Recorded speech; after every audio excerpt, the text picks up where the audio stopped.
Hello बच्चों। चलो आज फिर से सभी लोगों का स्वागत है अपनी इस केमिस्ट्री क्लास में। और आज हम लोग पढ़ने वाले हैं कक्षा 10 के अंतर्गत दूसरी यूनिट अम्ल, क्षार और लवण। देखो, अम्लों और क्षारों के बारे में हम लोगों ने पढ़ रखा है, उनके गुणों के बारे में भी हम लोगों ने पढ़ रखा है, और हमने लवण क्या होते हैं और कितने प्रकार के होते हैं ये भी हम लोगों ने पढ़ रखा है। आज हम लोग पढ़ेंगे लवण का जल अपघटन। अगर किसी लवण को जल में डाला जाए तो क्या होता है।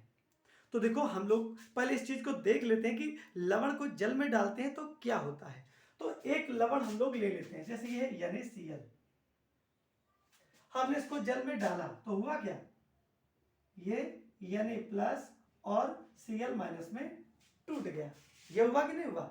साथ में क्या हुआ, ये जो जल है, जल भी इस रूप में होगा, H प्लस और OH माइनस। इसी रूप में तो होगा, आयनिक रूप में। हम क्या करते हैं, इस OH को कर देते हैं इस साइड में, यानी कि OH माइनस इधर और H प्लस इधर।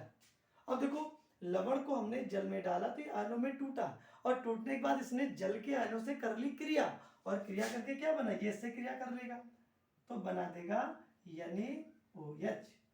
और ये दोनों क्रिया करेंगे तो क्या बनेगा, ये बन जाएगा HCl। आई बात समझ में। अब देखो, अब यहाँ पे NaOH और HCl बना, ये भी देखो प्रबल है, प्रबल अम्ल, सॉरी प्रबल क्षार, और ये है प्रबल अम्ल। तो देखो, प्रबल क्षार और प्रबल अम्ल बने। अब दोनों प्रबल हैं तो क्या होगा, दोनों एक दूसरे के प्रभाव को निरस्त कर देंगे, और विलयन कैसा हो जाएगा, विलयन हो जाएगा उदासीन। तो हमने क्या किया, NaCl को जल में डाला, जिससे क्या हुआ, NaCl अपघटित हुआ, और अपघटित होकर उसने जल से क्रिया की, और क्रिया करके प्रबल अम्ल और प्रबल क्षार बनाया। और विलयन कैसा होगा, चूंकि दोनों प्रबल है तो एक दूसरे को निरस्त कर देंगे, विलयन होगा उदासीन। यही जो घटना है इसी को हम बोलेंगे जल अपघटन। यानी कि जब किसी लवण को जल में घोलते हैं तो वह क्या होता है, अपघटित हो जाता है। किसमें, आयनों में अपघटित हो जाता है, और जल के अणु आयनों के साथ क्रिया करके अम्लीय या क्षारीय या उदासीन विलयन बनाता है। यह घटना कहलाती है लवण का जल अपघटन। आई बात समझ में। अगर कोई पूछे कि लवण का जल अपघटन क्या है तो बड़े प्यार से बता सकते हो कि जब किसी लवण को जल में घोलते हैं तो वह आयनों में टूट जाता है, और उसके आयन जल के आयनों से क्रिया कर लेते हैं, और क्रिया करके अम्लीय, क्षारीय या उदासीन विलयन बनाते हैं। इस घटना को हम बोलते हैं लवण का जल अपघटन। आई बात समझ में। और उसका एग्जाम्पल में ये लिख सकते हो, NaCl का जल अपघटन। और जब NaCl का जल अपघटन होता है तो क्या होता है, NaOH और HCl बना, दोनों प्रबल अम्ल हैं, तो प्रबल अम्ल एक दूसरे को निरस्त कर देंगे, यानी कि ये विलयन कैसा हो जाएगा, उदासीन। यानी कि NaCl का जलीय विलयन कैसा होता है, उदासीन। आई बात समझ में। तो अब आगे बढ़ते हैं। लवण का जो जल अपघटन होता है ये लवण के प्रकार पर निर्भर करता है। यानी कि हमारे लवण होते हैं 4 प्रकार के, और उनके जल अपघटन से हमें कैसा विलयन प्राप्त होगा ये हम देखेंगे। तो देखो, जल अपघटन के आधार पर, या हम ऐसा कहें,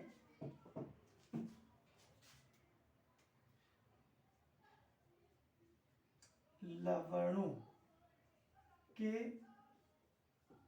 आधार पर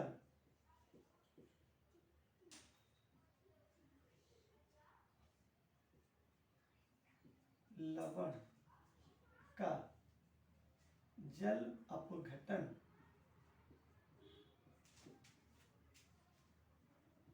4 प्रकार का होता है। अब कौन कौन सा, नंबर 1 प्रबल अम्ल और प्रबल क्षार से बने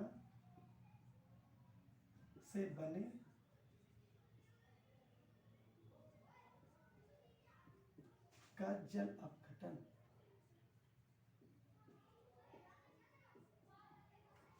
अगर कोई ऐसा लवण है जो प्रबल अम्ल और प्रबल क्षार से मिलकर बना हो तो उसका जल अपघटन होगा तो क्या होगा।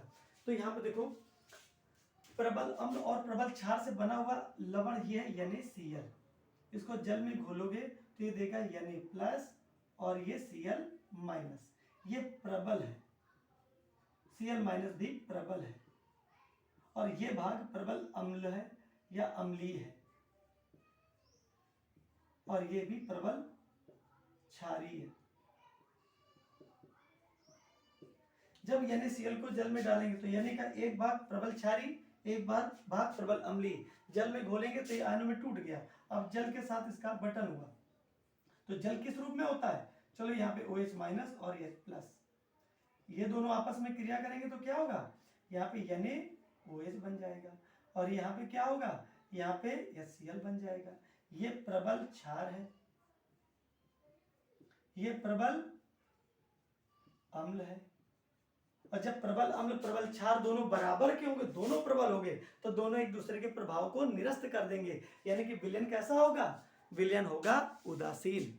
अगर कोई ऐसा लवण हो जो प्रबल अम्ल और प्रबल क्षार से मिलकर बना हो तो क्या होगा, उसका जलीय विलयन उदासीन होगा। उसको जल में डालोगे तो वो अपघटित होगा जल के साथ और जो नया विलयन बन के तैयार होगा वो होगा उदासीन। तो भाई बात समझ में। अब दूसरा आता है, दूसरा चलो ये हो गया दूसरा, प्रबल क्षार और दुर्बल अम्ल। प्रबल क्षार व दुर्बल अम्ल से बने लवण का जल अपघटन, ये दूसरा। अब देखो इसके जल अपघटन में क्या होगा, तो देखो ये देखो Na2CO3 यहाँ पे करे दे रहे हैं, Na2CO3 जल में डाला तो यह अपघटित होगा किसमें, Na+ में और CO3 में, इसमें अपघटित होगा। जल भी अपघटित होगा तो जल किस रूप में होगा, जल का OH- और H+ इस रूप में होगा। ये दोनों आपस में क्रिया करेंगे प्लस माइनस वाले तो ये बन जाएगा NaOH। देखो 2 Na है तो यहाँ पे 2 कर दो। अब यहाँ पे 2 करोगे तो फिर हमको यहाँ पे भी 2 करना पड़ेगा, यहाँ पे 2 करना पड़ेगा, तो यहाँ पे भी बनेगा कितना, 2 NaOH और साथ में H2CO3 यानी कि कार्बोनिक अम्ल बनेगा। क्या बनेगा, H2CO3 कार्बोनिक अम्ल। ये दुर्बल अम्ल है, दुर्बल अम्ल, और ये कैसा है, ये प्रबल क्षार। तो क्या होने वाला है, अब ये दुर्बल अम्ल ये प्रबल है तो जो प्रबल होगा विलयन भी वैसा ही होगा। तो यहाँ पे क्षार प्रबल है ना तो इसका जलीय विलयन कैसा होगा, क्षारीय होगा। यानी कि अगर कोई कहे कि सोडियम कार्बोनेट का जलीय विलयन कैसा होगा तो बता सकते हो कि सोडियम कार्बोनेट का जलीय विलयन क्षारीय होगा। क्यों, क्योंकि जब उसका जल अपघटन होगा तो क्या बनेगा, प्रबल अम्ल यानी OH बनेगा, साथ ही दुर्बल प्रबल क्षार यानी OH बनेगा और दुर्बल अम्ल कार्बोनिक अम्ल बनेगा। तो क्या होगा, जो प्रबल होगा विलयन उसी के जैसा होगा। क्षार प्रबल है तो यहाँ पे विलयन क्षारीय होगा। आई बात समझ में। अब तीसरा देखते हैं, चलो यहाँ पे तीसरा, चलो ये हो गया तुम्हारा दुर्बल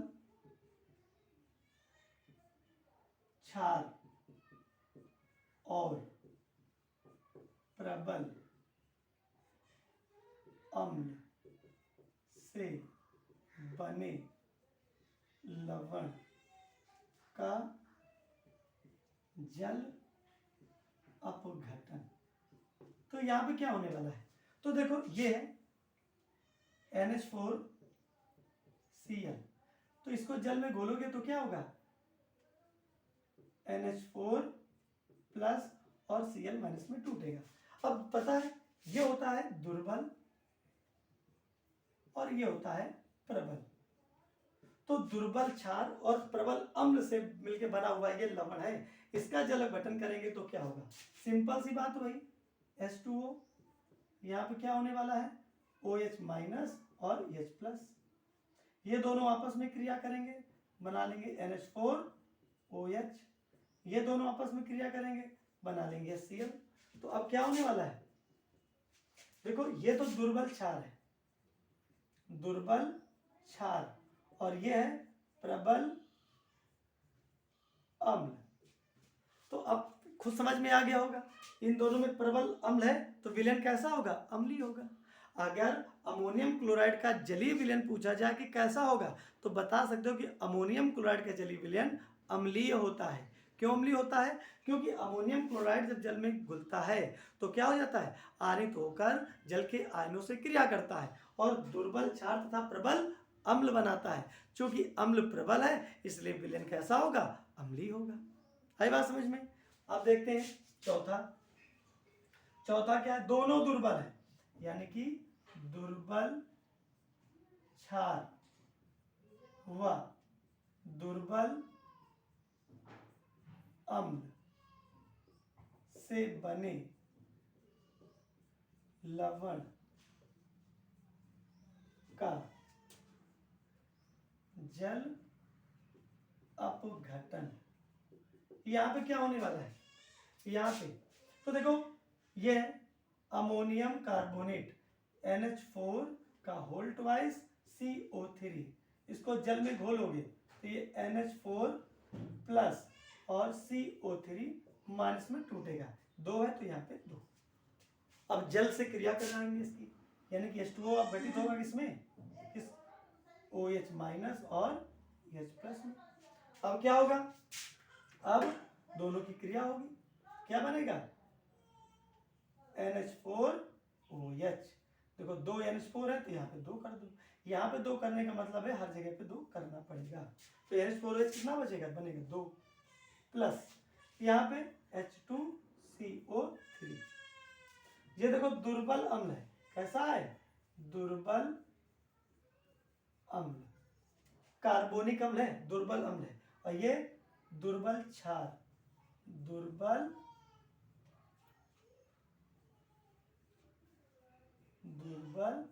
क्षार, दुर्बल क्षार है। तो अब खुद समझ में आ रहा, दोनों दुर्बल हैं, दोनों बराबर के हैं, तो एक दूसरे को बराबर से उदासीन करेंगे, और विलयन कैसा होगा, विलयन होगा उदासीन। तो अगर कोई पूछ ले कि अमोनियम कार्बोनेट का जलीय विलयन कैसा होता है, तो बता सकते हो कि अमोनियम कार्बोनेट का जलीय विलयन उदासीन होता है। क्यों होता है ऐसा, क्योंकि अमोनियम कार्बोनेट को जब हम जल में घोलते हैं तो आयनित होकर जल के आयनों से क्रिया करता है, और क्रिया करके दुर्बल अम्ल और दुर्बल क्षार बनाता है, और दुर्बल अम्ल दुर्बल क्षार होने की वजह से विलयन उदासीन होता है। तो उम्मीद है कि आज ये समझ में आया होगा कि लवणों का जल अपघटन क्या होता है। लवण को जल में डालो, जल के आयनों के साथ में वो संप्रयोग क्रिया करेगा और विलयन को अम्लीय, क्षारीय या उदासीन बना देगा। इस घटना को बोलते हैं लवण का जल अपघटन। और लवण का जल अपघटन 4 प्रकार से हो सकता है। क्यों, क्योंकि 4 प्रकार के लवण होते हैं। कौन कौन से, एक तो होता है प्रबल अम्ल और प्रबल क्षार से बना, जैसे NaCl, इसका जल अपघटन करवाओगे तो क्या होगा, प्रबल क्षार और प्रबल अम्ल बनेगा जो एक दूसरे को उदासीन कर देंगे, यानी कि NaCl का जलीय विलयन उदासीन होगा।